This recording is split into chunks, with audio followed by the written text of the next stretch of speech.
자, 그럼 고용인으로 들어왔는데 이 고용인에 대한 부분은 우리가 쉽게 맞추고 주로 이제 고용신고, 종료신고 이게 주 타겟이고요. 그럼 고용인의 종류는 소공사와 중개보존이 있고요.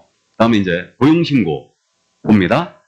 그러면 개공이 소공이나 보조원을 고용했을 때는 이들에게 교육을 받도록 한 후에 업무를 개시하기 전까지 등록관청에 신고 들어가야 됩니다. 이때 고용신고 전점서를 할 수 있죠.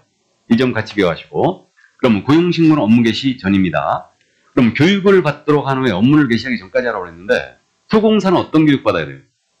실무교육이고 보조원은 직무교육을 받아야 됩니다. 자, 이때 소공사 고용신고 할 때 우리 소공은 모두 인장 등록 대상이죠. 그럼 소공은 고용신고와 함께 인장 등록 같이 할 수 있다. 이때 안 한다면 업무를 개시하기 전까지 해줘야 됩니다. 다음, 이때 우리 소공 고용신고할 때 자격증사본 낸다 안 낸다? 안 낸다. 실무교육 수료증사본도 낸다 안 낸다? 안 낸다. 이건 직접 다 확인 들어가는 거죠. 그러니까 내지 않습니다. 그래서 우리가 어떻게 기억하자고 그랬냐면 고용신고할 때 어떠한 서류도 첨부하지 않는다. 다만 고용인이 외국인이었어요. 외국인이었다면 이때는 결격에 해당하지 아니함을 증명한 서류를 첨부하게 돼 있죠. 이 서류는. 그래서 이 점을 일단 주의해 주시고. 그래서 지금 차이가 있는 거예요. 우리 등록 신청을 하거나 분사무소 설치 신고할 때는 실무교육 수료증사본이 들어갔죠. 원칙적으로. 그러나 고용신고할 때는 아예 안 내게 돼 있습니다. 직접 다 확인하게 돼 있어요. 그래서 안 낸다는 얘기죠. 뭔가 안 맞죠, 지금? 뭔가 안 맞아요. 자, 그래서 이제 그 점 이해해 두시고요. 그럼 이제 고용신고, 그 다음에 종료신고, 우리 기억하고 있어요. 종료신고는 며칠 내야 한다? 10일. 우리 10일짜리가 어떻게 돼요? 사교협회, 종료통보. 이게 주요한 10일이 이거죠. 사무소 이전 신고 10일, 사고 예방교육 통지 10일 전까지, 협회 통보 다음 달 10일까지, 그 다음에 종료신고 10일, 그 다음에 통보는 과태료 부과 통보예요. 신고관청이 우리 개업공사에게 과태료 들었다. 등록관청에다가 알려줘야 돼요. 며칠 내? 10일 내. 그래서 이 정도. 자, 그래서 이 정도 이해하시고요. 참고인데 우리 법상 신고 위반은 제재가 뭐라고 그랬어요? 100과. 신고 위반은 100과요. 휴업신고, 이전신고, 기각명령 제기신고, 위반 전부 다 100과인데 고용신고, 종료신고 있죠? 이거는 100과가 아니다. 업무정지예요. 이거 규정을 안 두는 바람에 되게 세게 만든다고 했어요. 그래서 보조원 고용신고 안 해버리면 뭐 만다고요? 업무정지. 몇 달? 한 달. 그 밖에 이법 위반은 기준기한이 한 달이에요. 그래서 싹싹 빌면 15일로 깎아주고 기타 500단 안 사다 주면은 한 달 반 때린다고 했죠. 그래서 어쨌든 한 달입니다. 업무정지예요. 그리고 이거 신고니까 다음 달 10일까지 협회 통보하는 거 맞죠? 예를 들어서 이제 신고사항은 모두 협회 통보사항이다. 여기까지. 그래서 이게 주 타겟이에요. 이게 주 타겟이고 나머지 이제 소공사와 중개보존을 비교에 관한 내용은 출제는 잘 안 합니다. 근데 이해만 해두시는데 지금 우리 유학집은 34쪽을 가고 있는 거죠? 그러면 우리는 이론 수제안을 받는다 안 받는다? 안 받는다. 그 다음 나머지 이제 결격자 고용하면 안 되고요. 둘 다 이중소하면 안 되고 나아가서 금지행위 둘 다 적용되고 있고 비밀준수가 있고요. 사고예방교육 대상이 되고 있어요. 이게 공통점이고 차이점은 자격이 있느냐 없느냐는 따질 필요도 없고요. 결정적 차이가 우리 소공은 중개 업무를 수행할 수 있죠. 확인 설명, 계약서 작성, 설명서 작성을 할 수 있다. 이 의무 자체는 누가 부담하는 거라고요?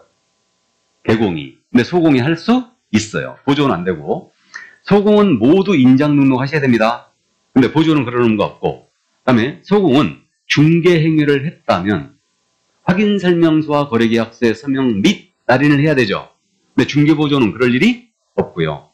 근데 중개보존이 서명 및 날인을 했다 하여 위법은 아닙니다. 다음에 이제 부동산 거래계약 신고 제출 대행할 수 있는 소공뿐이고요. 보조는 대행도 못합니다. 이 정도 이제 주의만 해주시고 우리 소공은 실무교육과 연수교육 대상이에요. 근데 중개보조는 직무교육 대상이죠.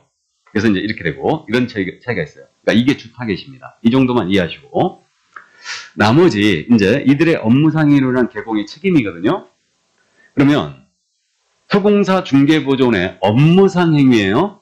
이 행위는 그를 고용한 개공행위로 본다. 모든 행위를 개공행위로 보는 거 아니죠.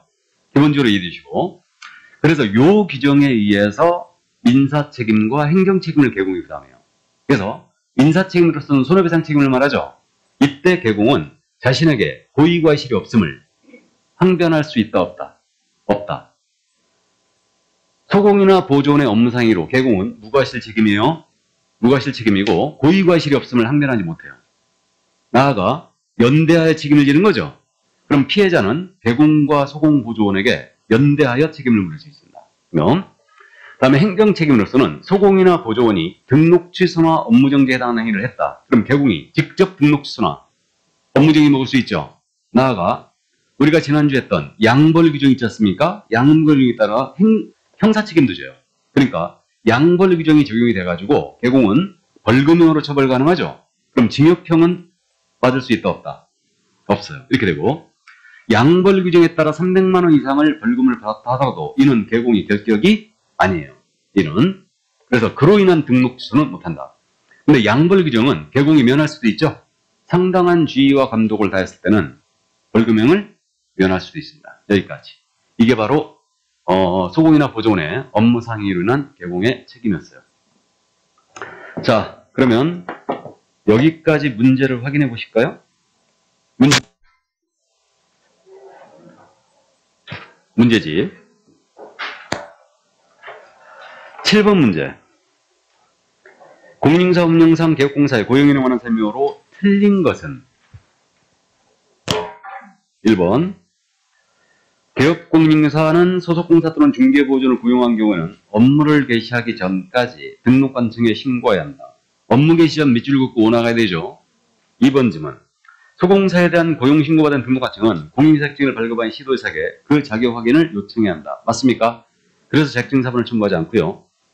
3번 중개보조원의 고용관계 종료 신고를 하지 아니한 경우는 신고를 하지 않았다고 했어요. 업무정지 처분 사유에 해당한다. 업무정지에 밑줄 긋고 오나가는 거죠. 3번 질문은 참고예요. 참고입니다. 4번 질문. 중개보조원의 행위가 공인중개사 법령을 위반하여 업무정지 처분 사유에 해당하더라도 업무정지 처분은 개업공인중개사가 받는다. 맞습니까? 그러죠. 5번 질문. 중개보조원의 유사명칭 사용으로 개업공사가 양벌 규정에 의하여 300만 원 이상의 벌금을 선고받았을 경우 결격 사유에 해당되어 X 나가야 되죠. 결격에 해당하지 않고 이로 인해서는 중개사무소의 등록을 취소할 수 없습니다.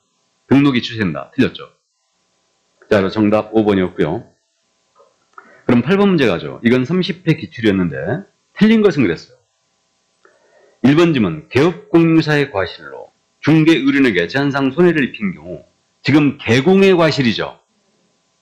양벌 규정에 의하여 소공사도 공동 책임을 진다. OX, X요. 소공사가 위법행했을 때 개공이 연대 책임을 지는 거지. 개공의 과실로 손해 입혔다. 소공이 연대 책임 아니죠. 그래서 1번 정답이었고요. 2번 질문. 개업공사는 중개보조원과의 고용관계 종료된 때에는 고용관계 종료된 날로부터 10일, 종료된 날 10일 등록관청에 신고해야 한다. 맞습니까? 5.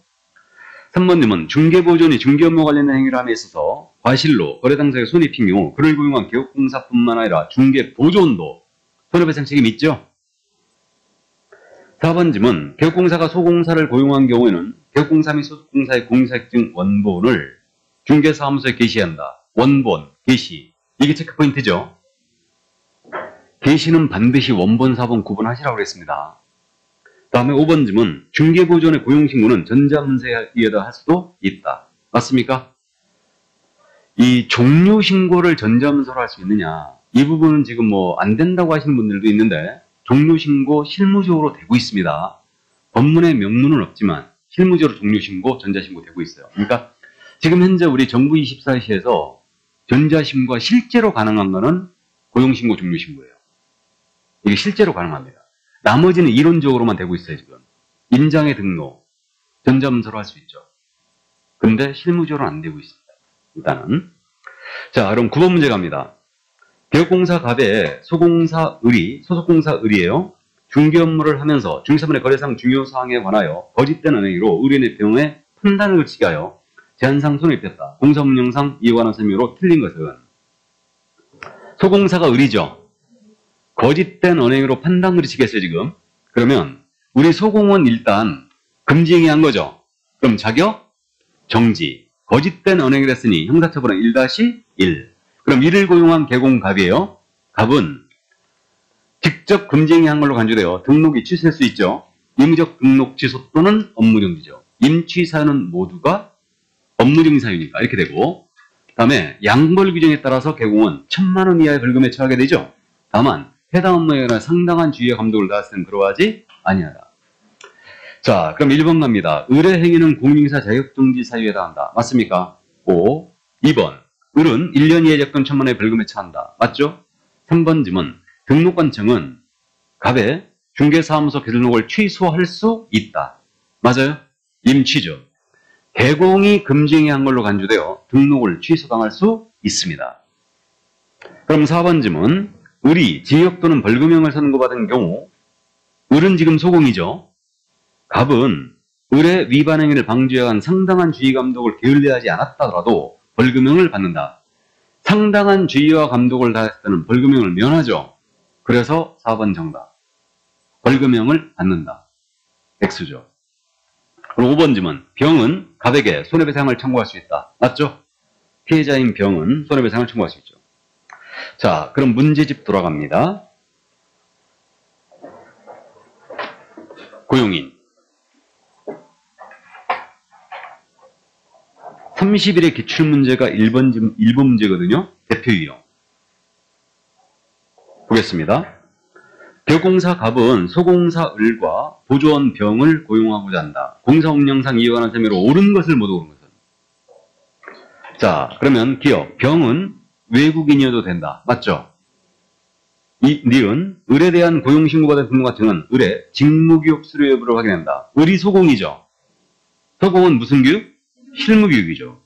전형적인 질문이고. 그럼 X. 이것 갑은 을의 업무 개시 후 10일 이내에 등록관청에 고용신고해야 된다. 업무 개시 전까지. 그러므로 X예요. 종료신고가 10일이죠. 그러므로 지금 옳은 것은 기억뿐이죠. 1번 정답이었습니다. 그럼 2번 문제 가죠.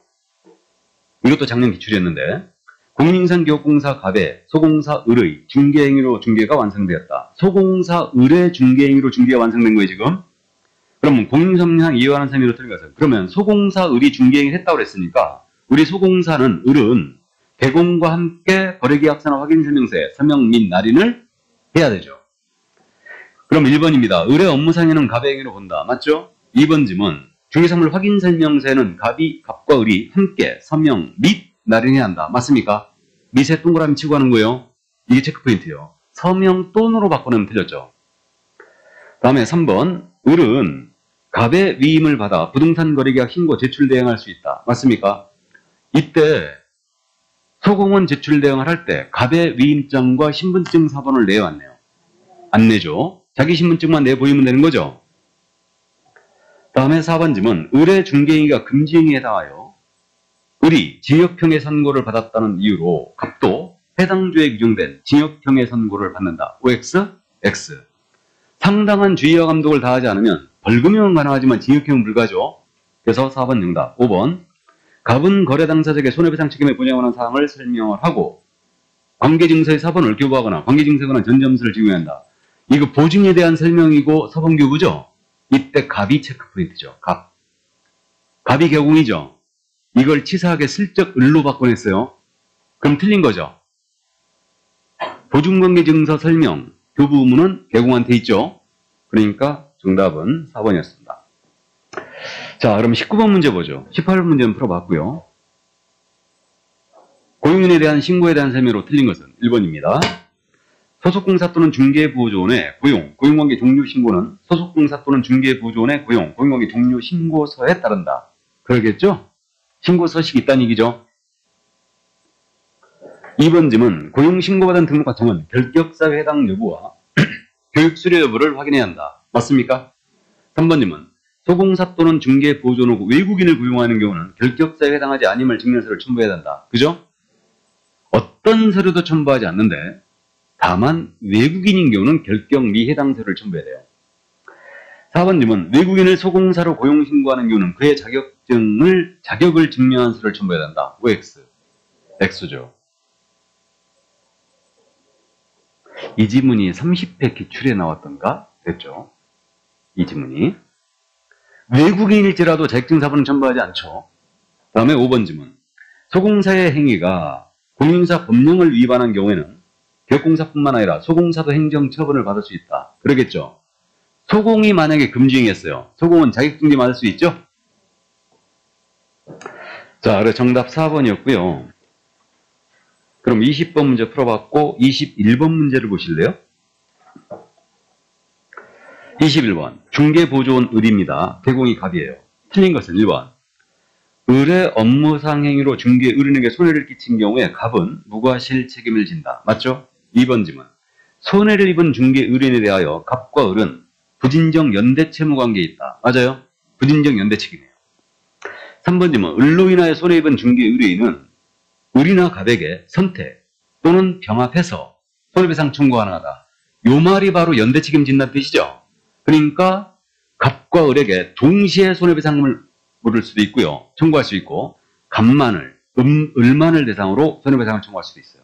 그러니까 동시 선택적으로 청구할 수 있는데 이것을 연대 책임이라 한다. 자, 다음에 4번 지문. 을의 과실로 갑이 중개 의뢰인에게 손해배상한 경우에 갑은 을에게 구상권을 행사할 수 있다. 맞습니까? 개공이 손해배상을 했다면 손해배상금에 대해서는 보조원인 을에게 구상할 수 있죠. 구상이 가능합니다. 근데 참고 양벌 규정에 따라 만약에 개공이 벌금을 냈잖아요. 벌금을 양벌 규정에 의해서 이것은 구상할 수 없어요. 참고해두세요. 왜 그러냐면 양벌 규정은 개공의 과실이에요. 업무에 대하여 상당한 주의와 감독을 다했을 때는 벌금을 면한다고 그랬죠. 그러니까 상당한 주의와 감독을 다하지 않은 거예요. 그래서 양벌 규정에 따라 벌금을 맞았기 때문에 손해배상금은 무과실 책임이니까 구상할 수 있어요. 하지만 양벌 규정에 의한 벌금은 구상할 수 없습니다. 참고하세요. 이거는. 자, 그래서 4번 지문 맞고요. 5번 지문. 을의 업무상의로 인해 갑은 행정처분을 받을 수도 있죠. 받지 아니한다. 틀렸습니다. 그래서 보조원의 업무상의로 개공은 등록 취소나 업무 정지를 먹을 수도 있어요. 자, 그래서 정답은 5번이었습니다. 그럼 나머지 23번, 24번은 여러분들이 풀어보시기 바랍니다. 그럼 커피 한 잔 먹고 할까요? 예.